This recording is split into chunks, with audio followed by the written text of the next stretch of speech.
pretty lies and alibis. Join us as we seek the truth and travel the long road to justice.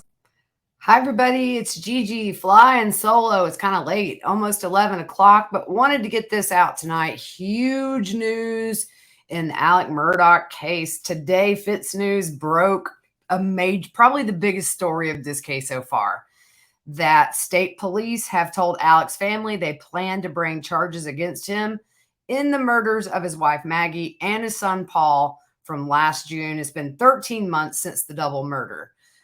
Paul was killed with a shotgun. Maggie was killed with an assault rifle. And, you know, one thing we always thought was really odd about this case is the day after, when they gave the press conference, they never said that the community was in danger or to be on the lookout for any kind of a suspect. That's always been really telling. And way back when, Fitz News also said that Alec was a suspect or a person of interest. So SLED plans to give SLED, which is South Carolina Law Enforcement Division, by the way. We call it SLED here in South Carolina. They plan to give evidence to the grand jury this week on Thursday. No other suspect, as far as we know, has been named. And it should be noted that Maggie left her property to Alec before she was murdered. I believe that was back in 2005 when that was signed, so way back when.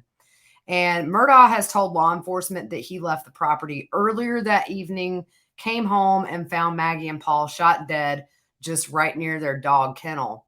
So John Marvin Murdaugh, which is Alex's brother, told the Post and Courier that SLED did meet with members of the family this morning as a courtesy. And he also said that Maggie's family was present at that meeting as well. And so the family was notified of the charges under the South Carolina Crime Victims' Constitutional Rights. And then John Marvin then told ABC4 they were not told what specific charges he would face. He said the meeting was around 30 minutes and they did not give any kind of indication of what evidence they had against Alec. But again, Fitz News reported a couple of months ago that there was high impact velocity spatter found on Alec's clothes from the night of the murder, which means you would have to be in close proximity to someone being shot or bludgeoned, I believe. So Alec's attorney, Jim Griffin, told CNN, "I'm aware that SLED advised the family that they intend to seek murder indictments from a grand jury later this week. We won't have any comment until charges are actually brought against Alec.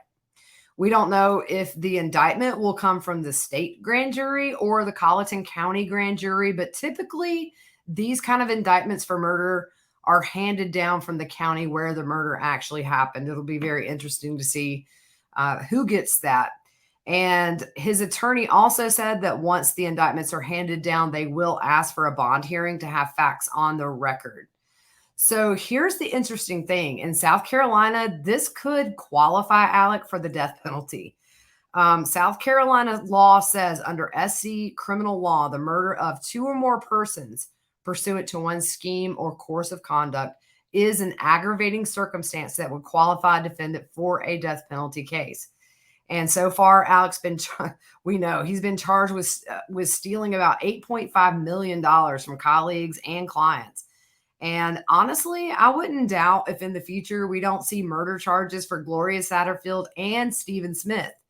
Both of those cases were just cold cases, essentially. Gloria's was deemed a natural death, and Stephen's, we've been through this on previous episodes. There were so many inconsistencies between the autopsies and what officers saw on scene. Just really hope this is the beginning of justice for all of these people. Also, just, you know, the cherry on top today, Alec was stripped of his law license officially. He's facing 81 charges unrelated to the killings, and he is in the Richland County Jail on a $7 million bond. So just huge, huge news. Fitz News put it out first. Everybody else picked up on it. And man, it's going to be a very interesting end of the week, no doubt. And just another little quick update. This one's got me scratching my head a bit. Casey White, you know, the inmate who went on the run for 11 days with corrections officer Vicky White, he's been charged with felony murder in her suicide death, which happened on May 9th. And she's believed to have shot herself in the head at the very end of the pursuit with police that they had. And the filing says, and in the course and furtherance of committing escape in the first degree, caused the death of Vicky White, who died from a gunshot wound to the head. And some of the audio, I believe it was like body cam audio, it said she's got a gun in her hand and she's breathing. She's got her finger on the trigger. In the car, they found they had $29,000 in cash, 4 handguns, and an AR-15 rifle. And I'm not sure how honestly I feel about these charges. I mean, look, he's a very violent criminal and she facilitated the escape. I'm not trying to dirty up the victim, somebody who's, or somebody who's dead, but I guess it's one of those deals where, like, if you're riding with your friend to do a robbery and you don't know they have a gun, somebody gets shot and killed, you get the charge. I just don't understand how they're charging him with that, because it was self-inflicted and you have officers on camera saying she has the gun in her hand. Not only that, her fingers on the trigger. So I just think it's very interesting. Will be interesting to watch. So we will keep an eye on both of these stories, particularly the Murdaugh case. It is local for us. We know people personally that know the family, that knew Maggie. And just this whole Southern dynasty came tumbling down big time. So anyways, just wanted to update this tonight for you guys real quick. Hope you have a good rest of your evening. We'll be back tomorrow with another full episode, diving right back into the Lori Vallow, Chad Daybell mega series we're doing. And sleep tight, guys.